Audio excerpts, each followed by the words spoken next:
Hello दोस्तों, स्वागत है आप सभी का हमारे YouTube चैनल सॉफ्ट CIC पर। आज की इस वीडियो में मैं आपको लिब्रे ऑफिस इम्प्रेस के इंसर्ट मेन्यू के बारे में बताने जा रही हूँ।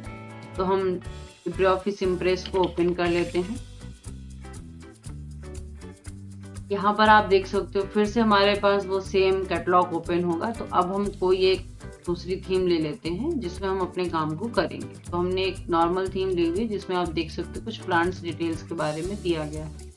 तो इससे तो हम अपने मर्जी के अनुसार थीम बना भी सकते हैं और उसमें ही हम यूज भी करवा सकते हैं। पहले तो हम अपने ऑप्शंस को क्लियर करते हैं। तो इसमें आपके पास जो मेनली ऑप्शन है उस हिसाब से हम काम करेंगे। तो व्यू में आपने देख लिया था सारा ऑप्शन जो भी वर्किंग थी। तो जिसने नहीं देखा है वो प्लीज बैक वीडियोस को देख लें, जिसमें कि फाइल, एडिट, व्यू, इन सभी ऑप्शंस के बारे में दिया गया है। और आपके लिब्रे ऑफिस राइटर और कैल के बारे में भी सारी जानकारी आपके यूट्यूब चैनल पे प्रोवाइड हो चुकी है, तो उसको प्लीज चेक कर लें। अब यहाँ पर इंसर्ट टैब में आपका पहला ऑप्शन आता है इमेज का। तो हम यहाँ पर कोई भी इमेज लगा सकते हैं। भाई इमेज पे टिक करिए, आपको जो भी इमेज लगानी हो ओपन कराइए, वो इमेज यहाँ पर आपकी यूज हो जाएगी। हम कहीं पर भी उसको एडजस्ट करवा सकते हैं, या आप कोई ब्लैंक स्लाइड ले रहे हैं ना उसके ऊपर लगा लीजिए। यदि हमें एक ब्लैंक स्लाइड चाहिए तो आप न्यू स्लाइड करिए। अब ये तो ऐसी ही आएगी, ब्लैंक तो नहीं है। तो हम यहाँ पर कोई दूसरी स्लाइड के साथ देख लेते हैं। अगर हमको ब्लैंक स्लाइड मिल जाती है, जैसे कि ये ब्लैंक मिल, तो इसमें भी ये ऑप्शन दिया गया है इंसर्ट इमेज का। हम यहाँ से भी कोई भी फोटो इसमें यूज करवा सकते हैं, आसानी से फोटो लग जाएगी। तो इसी ऑप्शन को कहा गया है इमेज का। अब जब इमेज लगेगी तो इमेज के बाद में आपके राइट क्लिक करते ही इस इमेज में कई सारे ऑप्शन हैं, जैसे कि कट करना, कॉपी करना, पेस्ट करना। तो कट, कॉपी, पेस्ट आपको अच्छे से पता है, एडिट मेन्यू के समय में बताया गया था। ऐसे ही फिर आता है क्रॉप करना। तो हमें इस फोटो को अपनी इच्छा अनुसार, भाई जितना हमें क्रॉप करना हो हम क्रॉप भी कर सकते हैं, आसानी से क्रॉप हो जाता है। राइट क्लिक कराकर फिर आ जाइए एडिट विद एक्सटर्नल टूल। तो हम इस इमेज को किसी दूसरे टूल के साथ में, जैसे मान लीजिए कुछ भी हमने चेंज करवाना था तो चेंज कर लिया, एडिट हुआ, एंड आप यहाँ से उसको क्लोज कर। फिर है रिप्लेस। तो इस फोटो की जगह हम कोई दूसरी फोटो लगाना चाहते हैं तो वो भी तुरंत लग जाएगी। नॉर्मल सी ऑप्शंस हैं। फिर यहाँ पर आप करिए कंप्रेस।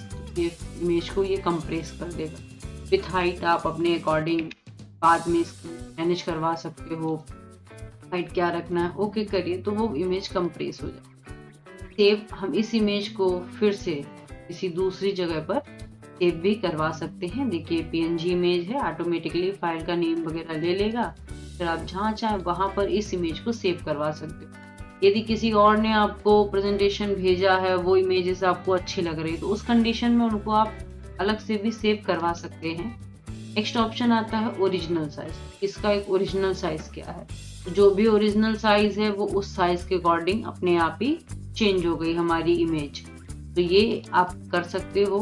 पोजीशन एंड साइज, तो यहाँ से हम उसका पोजीशन भी चेंज करा सकते हैं, हल्का फुल्का। आप अगर उसको रोटेट करवाना चाहो तो रोटेट करवा लीजिए, कि पोजीशन जैसी भी हो आप वहाँ से मैनेज कर सकते हो। हाइट, विड्थ, XYZ और ओके करिए तो वो जिस भी वे में होगी चेंजेबल हो जाएगी। अगर आप यहाँ से नहीं करना चाहते हैं तो रोटेट एंड फ्लिप यूज करवा दीजिए। बाद में आप अपनी मर्जी से उसको घुमा सकते हैं जैसा भी आपको लगे, तो वो रोटेशन इफेक्ट भी यहाँ पर चल सकता है। फिर राइट क्लिक कराइए, फिर है अलाइन ऑब्जेक्ट। तो ये लेफ्ट में चाहिए, सेंटर में चाहिए, टॉप पे चाहिए, बॉटम में चाहिए, तो वो यहाँ पर आपको ऑप्शन दे देते हैं अलाइन ऑब्जेक्ट के साथ में। अगला ऑप्शन आता है अरेंज। तो ये भी आपने देखा हुआ है, ब्रिंग टू फ्रंट करना, bring forward, send backward, send to back, एक के पीछे बिल्कुल लेके जाना, वन इमेज आगे लेकर आना। तो इस प्रकार के ये ऑप्शन है। रोटेट, फ्लिप आपके सामने किया। कन्वर्ट, तो इसको हम कन्वर्ट भी करवा सकते हैं, कर्व में, पॉलीगॉन में, कंटूर में, 3D में। तो हम जैसे चाहें वैसे इसका कन्वर्ट करवा सकते हैं। और कन्वर्ट होने के बाद में भी कई ऑप्शंस फिर से एक्टिवेट हो जाते हैं। तो हम इसको कोई भी नेम दे सकते हैं। तो ये हमारा इमेज नेचर है, हमने इसको नाम दे दिया, तो यहाँ पर नेम भी हम शो करवा सकते हैं। फिर डिस्क्रिप्शन हमने क्यों बनाया हुआ है, अल्टरनेटिव, यहाँ पर डिटेल्स भी भर सकते हैं।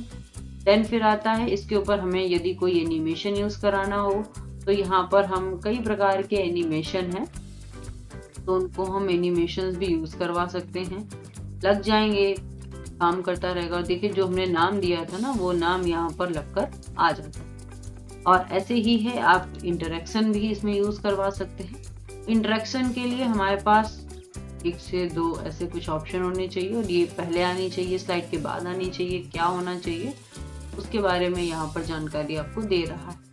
नेक्स्ट है एडिट स्टाइल, तो इसकी स्टाइल में भी कोई चेंजमेंट कर सकते हैं, जैसे कि टेक्स्ट के बारे में, इसका लाइन, इसका एरिया, आसपास क्या होना चाहिए, कैसे होना चाहिए, तो इन सभी के बारे में जानकारी दी गई।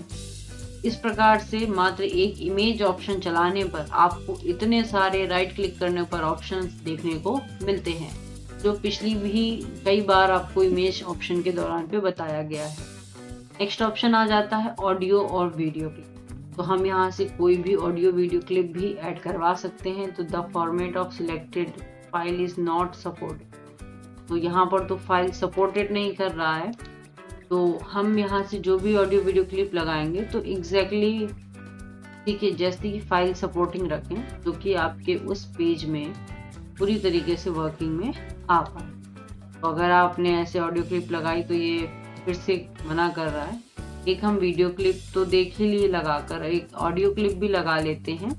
तो ऑडियो क्लिप पड़ी हुई है यहाँ पर, हम कोई भी यहाँ पे ऑडियो क्लिप यूज कर, जैसे ये क्लिप आई है, देख सकते हो यहाँ पर लग गई। अब ये भी कैसे चलेगी, क्या होगा, उसके लिए भी हमें इसके ऊपर वर्किंग करनी पड़ती है। इस प्रकार से हम क्लिप्स को यूज करवा सकते हैं।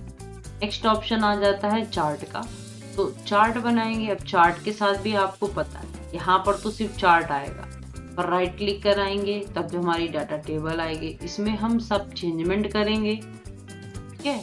उसके बाद में यहाँ पर आपको चेंजमेंट्स दिखेगी। तो इसके लिए आपको लिब्रेऑफिस कैल्क की इंसर्ट मेन्यू देख लीजिएगा, नहीं तो फिर आप लिब्रेऑफिस राइटर की इंसर्ट मेन्यू में चार्ट ऑप्शन को चेक कर लीजिएगा। यहाँ पर हम उसको यूज करवा सकते हैं। हमें डाटा ही चेंज करना है, समथिंग आपको जो भी लिखना हो इस डाटा में लिखिए। कॉलम के नेम चेंज करिए, जैसे कि हमने यहाँ पर दिया, ये 9th का डेटा है, ये 10th का डेटा है, ये 11th है या 12th। फिर हमने यहाँ पर लोगों के नाम लिख लेने हैं। नेम हो जाने के बाद में आप यहाँ पर कई सारी नई लाइंस को यूज भी कर सकते हो और ज़्यादा से ज़्यादा डिटेल्स भी भर सकते हो। तो अगर कॉलम जोड़ना है तो आप कॉलम जोड़ लीजिए, सीरीज जोड़ लीजिए, और अगर रो जोड़नी है तो एक नया डेटा फिर से भर दीजिए। यहाँ पर आप उस डेटा के साथ में जैसे चाहो वैसे यहाँ पर वर्किंग कर सकते हो, आपको जो भी ठीक लगता हो। और आपको क्लोज कर देना है। डेटा आपके अकॉर्डिंग यहाँ पर चेंज होकर आपको मिल जाएगा। अब इसमें भी, डेटा में भी, यदि आप कुछ इस प्रकार का देखना चाहते हैं या यहाँ पर जो कॉलम चार्ट है तो पाई चार्ट में कन्वर्ट करना चाहते हैं, तो चार्ट जब चलाएंगे तो आपको कई सारे ऑप्शन देखने को मिलेंगे। तो जैसे ये चार्ट का वैरायटीज है, यहाँ पर आप वो चेंज करवा सकते हो, 3D लुक या जो भी आपको देना हो दे दीजिए। इसी के साथ साथ जब आप चार्ट यूज करेंगे तो चार्ट के बैकग्राउंड एरिया में कोई कलर हमको चाहिए तो कलर कर सकते हो। बैकग्राउंड एरिया में हमें ग्रेडियंट लगाने हैं मल्टी शेड्स का या सिंगल शेड का, तो ग्रेडियंट भी लगा सकते हैं। यदि आपको करते समय कोई इमेज पैटर्न भरना है तो आप इमेज भी भर सकते हो, आपके ऊपर डिपेंड करता है। तो इन सभी ऑप्शंस के बारे में बैक वीडियोस में बताया गया है, उन वीडियोस को प्लीज आप शो कर लीजिए। नेक्स्ट यहाँ पर चार्ट हमारा क्लियर हो जाता है। फिर अगला ऑप्शन आता है इसी इंसर्ट में टेबल का। तो टेबल भी लगानी है तो पहले तो हम एक न्यू स्लाइड ले लेते हैं, ब्लैंक आ जाएगी। तो इसमें ये टेबल का ऑप्शन यहाँ पर भी दिया है, नहीं तो फिर हम इस इंसर्ट पर टिक करेंगे और टेबल को यूज करेंगे। अब आप अपनी इच्छा अनुसार टेबल जनरेट कर सकते हो अपने प्रेजेंटेशन के लिए। तो हमने यहाँ पर बोला कि हमको 6 कॉलम और समथिंग 10 रिकॉर्ड बनाने हैं, तो एक में सारी हेडिंग रहेंगे तो 11 रो हमको चाहिए। ओके किया। इस प्रकार से ये टेबल यहाँ पर जनरेट हो जाएगी। अब आपको जो भी डिटेल लिखना है, सीरियल नंबर, नेम, क्लास का सेक्शन या फिर कोर्स और उसकी टाइमिंग, ड्यूरेशन जो भी है वो आप यहाँ पर लिख सकते हो, एंड उनका कॉन्टेक्ट नंबर। तो हमें इतना डेटा यहाँ पर चाहिए था तो हमने उसको लिख लिया। अब हम यहाँ पर अपनी लाइन और डिजिट के बारे में डिनोट कराएंगे। हमको 10 डिजिट चाहिए थे, 10 रो और डेटा मेरे पास आ गया। टॉपिक हम कुछ भी रख सकते हैं। ये हमारा यहाँ पर क्लास वाइज लिस्ट है, क्लास वाइज रिकॉर्ड लिस्ट। हमने इस प्रकार से इस डेटा को जनरेट किया। तो ऐसे हम टेबल ऑप्शन का यूज करेंगे। अब जब टेबल पे टिक रखेंगे तो टेबल में भी बहुत से ऑप्शन आएंगे। नई रो को जोड़ना, रो अप साइड जोड़ना, रो डाउन साइड जोड़ना, कॉलम बिफोर, कॉलम आफ्टर, या रो को मुझे डिलीट करना है, टेबल डिलीट करनी है।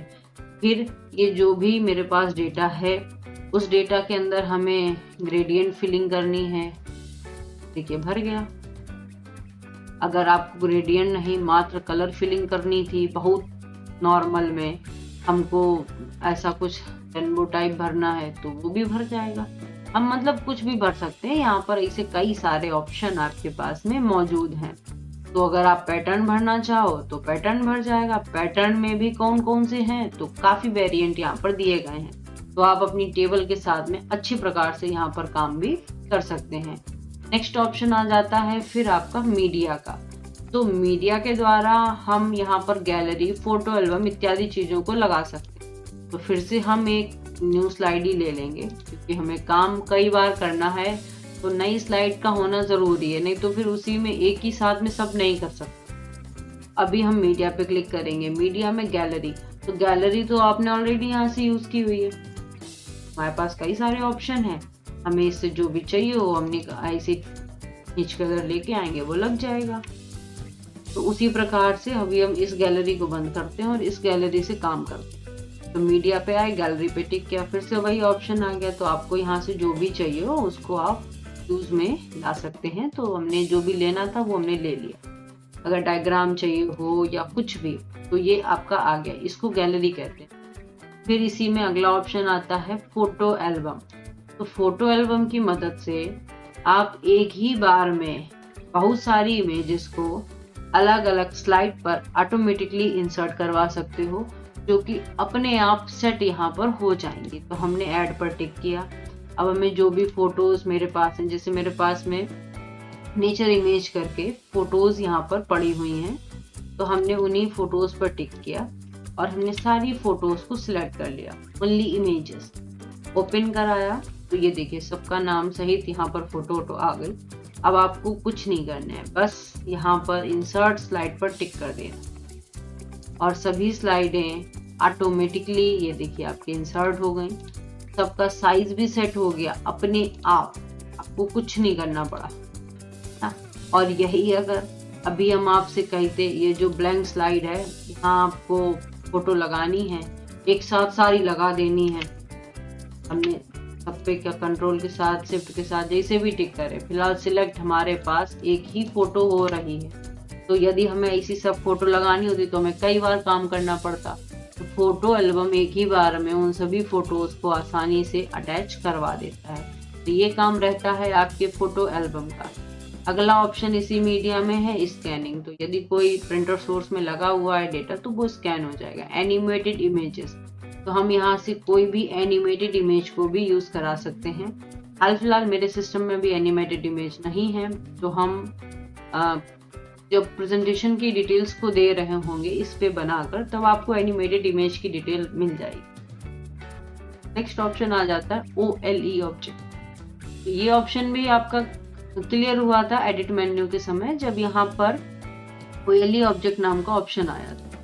तो OLE ऑब्जेक्ट भी लगा लेते हैं, जिसकी मदद से आप फॉर्मूला बेस भी लिख सकते हो या फिर QR कोड भी स्कैनर बना सकते हैं। तो फॉर्मूला ऑब्जेक्ट लिख लेते हैं, फॉर्मूला आएगा, डेटा ये मेरे पास है, हम कोई भी यहाँ पे यूज कर लेते हैं। एक सेट ऑपरेशन है, रिलेशंस है, ब्रैकेट्स हैं, काफी सारे हैं, अदर हैं। अदर में तो सब लिखा लिखाया मिलेगा। और ये कुछ एग्जाम्पल, हम बस इस एग्जाम्पल पे टिक कर लेते हैं। हमें जो चाहिए था वो मिल गया। बात डिटेल ये रही, आप इसको जूम इन आउट ऐसे उड़ा सकते हो। तो ये सब हमारे पास में ऑप्शन अवेलेबल है। तो इसके फॉन्ट साइज सबको चेंजमेंट कर सकते हैं। फिर अब आपको इसी में यदि QR कोड स्कैनिंग चाहिए हो तो यहाँ पे कह रहा है आप URL लिखो, QR बना देंगे। तो हमारी एक वेबसाइट है उसका ही हम URL यहाँ पर लिख देते हैं, HTTPS ये है। फिर यहाँ पे आता है www.ecap.com, ये हमारी वेबसाइट है।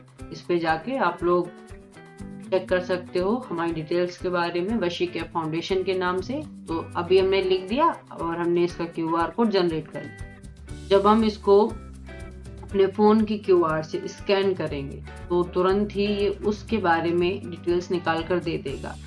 इसके लिए भी डिटेल्स में वीडियो बनी हुई है आपके, जब मैंने कैल्क में QR कोड स्कैनिंग और इन सब के बारे में बताया था, एडिट उसमें भी इंसर्ट में आया था OLE ऑब्जेक्ट, तब बताया गया था। तो उसमें QR हमें फोन से स्कैन कर लेना है, तुरंत ही वेबसाइट का लिंक आ जाएगा, टैप करेंगे आपके ब्राउजर पे वो वेबसाइट ओपन होगी और आप उसके बारे में चेक कर सकते हैं। इस प्रकार से किसी का भी हम QR जनरेटिंग करवा सकते हैं। अगला है OLE ऑब्जेक्ट, जिससे कि हम बाहरी किसी दूसरे सॉफ्टवेयर के साथ में लिंक बना सकते हैं। तो ये डिटेल आ गई, आप चार्ट डाटा वो सब आपकी इच्छा अनुसार है, कैसा चाहिए बनाइए। बनाने के बाद में डाटा टेबल जनरेट करिए और चार्ट आपका तैयार। तो ऐसे हम बाहरी डेटा सोर्स के साथ में काम कर सकते हैं। अगला ऑप्शन आता है शेप का। तो शेप भी आपको अच्छे से पता है, जो भी ऑप्शंस हैं शेप यूज करिए।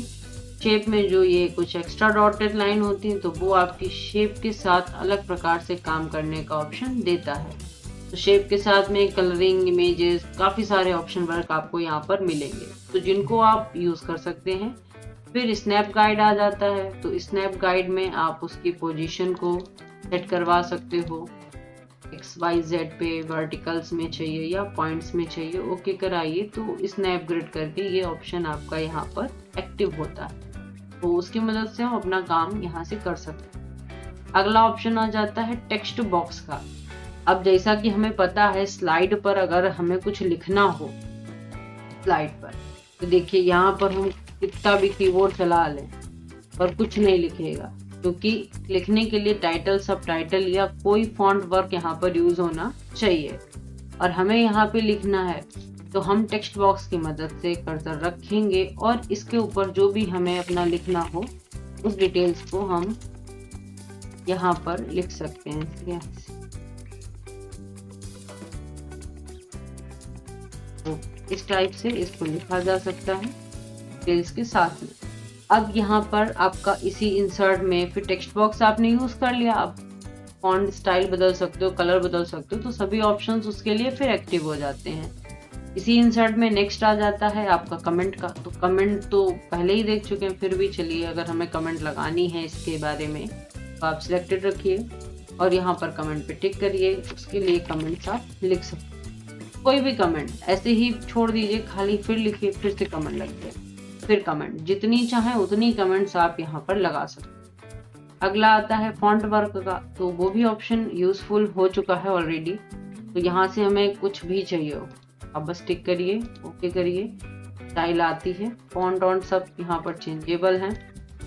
तो हमें लिखना है तो डबल टैप कर लेना है बीच में, टिक, और फिर हम यहाँ पर जो भी बात लिखना चाहें वो अपनी टॉपिक को यहाँ पर नोट करवा दें। ठीक है, फाउंडेशन, और आप बाहर क्लिक करिए, ये उसी वे में चेंज हो जाएगा। अब इसके साथ में आपको जो भी काम करना हो, इसका जैसे भी पैटर्न चेंज करना हो, वेव्स लानी हो, या फिर हमको सर्कल वाइज लिखना हो, कई तरीके हैं, कई वैरायटीज हैं जो कि यहाँ पर आपको दी गई हैं।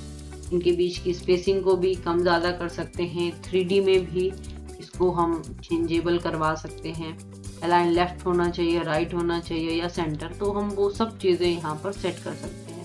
तो इस प्रकार से आपका फॉन्ट वर्क यहाँ पर दिया गया है। अगला ऑप्शन आता है हाइपरलिंक का। तो हम इसी के साथ में लिंक बनवा देते हैं। हाइपरलिंक के लिए तो थोड़ा मैटर सिलेक्ट होना चाहिए। अब अगर आप किसी भी वेबसाइट का लिंक चाहें तो वेबसाइट लिंक लगा दें, मेल चाहिए मेल, डॉक्यूमेंट्स चाहिए डॉक्यूमेंट या न्यू, मतलब यहाँ से तुरंत डॉक्यूमेंट बनाइए और लिंक करवा दीजिए। पर हमारे पास ओल्ड डॉक्यूमेंट्स पड़े हुए हैं तो हम उसी में से किसी एक फाइल का लिंक यहाँ पर दे देते हैं। कोई भी लिंक फाइल हमने चूज कर ली है और ओपन करा देना है, अप्लाई करना है और ओके कर देना। अब आप देखेंगे तो लिंक होने की वजह से ये आपको यहाँ पर कलर चेंजिंग होकर दिख रहा है। राइट क्लिक कराइए, ओपन हाइपरलिंक, हमारी दूसरी फाइल इसके साथ जो भी मतलब हमने लिंक कराई है वो फाइल आपकी ओपन होकर आपको मिल जाएगी। तो ये काम होता है हाइपरलिंक का। तो जस्ट हमारा यहाँ पर आप देख सकते हैं ये कुछ आपको मिल गया। अब इसके बाद में हमारे पास में अगला ऑप्शन आ जाता है स्पेशल कैरेक्टर। अब देखिए ये ऑप्शन अभी ऑन था, अब ऑफ हो गया, क्योंकि जहाँ भी लिखना होगा तो टेक्स्ट बॉक्स चाहिए। तो पहले तो हम टेक्स्ट बॉक्स पे टिक कर लें। टेक्स्ट बॉक्स टिक होने के बाद में आप देखेंगे ये ऑप्शन ओपन हो गया। ठीक, और मान लीजिए इस पे लिखते हैं तो भी ओपन मिल जाएगा। कुल मिलाकर उसको लोकेशन चाहिए कर्सर की कि कहाँ लिखना है हमको, तो अपने आप आपका स्पेशल कैरेक्टर ओपन मिलेगा। स्पेशल कैरेक्टर पे टिक कर दीजिए। आपको जो भी फॉन्ट स्टाइल साइज पसंद आए उसको आप कर लीजिए। यहाँ पर तो हमारे पास कई सारी स्टाइल्स हैं, तो उसमें से आपको जो भी यूज करना हो आप टिक कराइए, इंसर्ट कराइए। वो फॉन्ट स्टाइल साइज सब यहाँ पर आपको लगाया मिलेगा। इसमें ही ले लेते हैं तो उसने तो उसका स्टाइल चेंज कर दिया है, तो हम यहाँ से भी कोई दूसरा स्टाइल फॉन्ट ले सकते हैं। आप यूज करिए, इंसर्ट कराइए, देखेंगे यहाँ पर ये लगा हुआ आपको दिखेगा। इस प्रकार से स्पेशल कैरेक्टर वर्क करता है। अगला ऑप्शन आता है फॉर्मेटिंग मार्क। तो ये ऑप्शन यहाँ पर ऑफ है।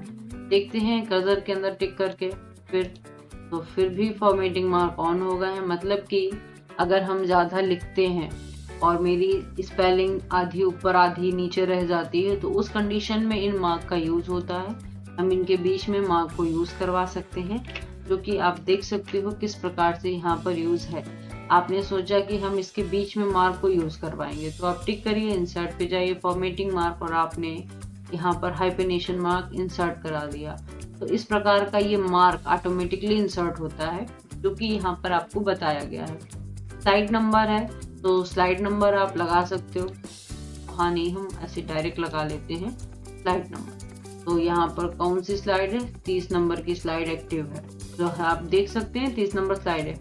अब इसने इसको क्यों कर दिया, क्योंकि इसमें स्टाइल दूसरी लगी हुई है ना, तो हम वो ही स्टाइल लगा लें जो ये ऑटोमेटिकली ले लेगा। तो देखिए 30 ही लिखा। अब उस कोडिंग लैंग्वेज में 30 में जो लिखा जाता था वही कैरेक्टर वहां पर आ गया, इस वजह से ये ऐसा हुआ। तो हमने स्लाइड नंबर लेना है, स्लाइड नंबर ले सकते हो। फील्ड में डेट है, डेट वेरिएबल है, टाइम है, author name, slide number, slide title भी यूज करवा सकते हैं, जो भी है। अब अगर इसका टाइटल आपने यहाँ से चेंज किया, मान लीजिए लोग सोचते पहले हम लगा लेंगे बाद में चेंज कर लेंगे, तो यदि आपने अपनी स्लाइड का नाम चेंज किया, स्लाइड 30 को आपने यहाँ पर दे दिया लास्ट एंड स्लाइड, ऐसा कुछ भी हमने लिखा, ओके किया, तो आप देखेंगे तुरंत चेंज हो गया। तो बस इतना आसान रहता है। अगर आप खुद से लिखोगे तो फिर अपडेट करने पे कोई डाटा चेंज नहीं होगा, और इनकी मदद से आप यूज करेंगे तो जैसे ही इन सब में चेंजमेंट करते हैं तो चेंजमेंट ऑटोमेटिकली आपके मैटर में शो हो जाती है। अगला ऑप्शन आ जाता है हेडर एंड फुटर का। तो आप डेट एंड टाइम तो ऑलरेडी यूज ही कर लिया है, हेडर फुटर भी यूज कर लेते हैं। फुटर में आपने जो भी टेक्स्ट लिखना है, प्लीज सेट एनिमेशन करेक्टली, या हमने कोई भी जो भी लिखना था मैंने लिखा और हमने इसको अप्लाई टू ऑल कर दिया। अगर ऑल किया तो सब पे जाएगा, अप्लाई किया तो एक ही दो पे लगकर आपको मिलेगा। अब यहाँ नहीं आएगा, प्रिंट में ही आएगा। तो इस जगह पर आप प्रिंटिंग में इसको देख सकते हैं, जो भी मतलब पे किया है तो लास्ट में आएगी, डिटेल्स आपको देखने को मिलती है। इस प्रकार से यहाँ पर ये सब चीजों का यूज आपका किया जाता है। फॉर्म कंट्रोल आ गया है ऑप्शन, तो फॉर्म मेन्यू की आपको अलग से वीडियो प्रोवाइड हो जाएगी कुछ दिनों में, तब देख लीजिएगा। जैसा फॉर्म मेन्यू राइटर का है वैसा ही कैल्क का है, and same to same Impress का भी वैसा ही। तो हम राइटर में फॉर्म मेन्यू की एक अलग से वीडियो आपको प्रोवाइड कराएंगे, उसमें चेक करें। नेक्स्ट, अब आपका इंसर्ट में और कोई ऑप्शन नहीं है। यदि आपको कहीं पर कोई भी कंफ्यूजन होती है तो आप हमको कमेंट में बताइए, उसके लिए आपको प्रॉपरली अलग से वीडियो प्रोवाइड हो जाए। होप सो वीडियो अच्छी लगी हो। Thank you for watching our video.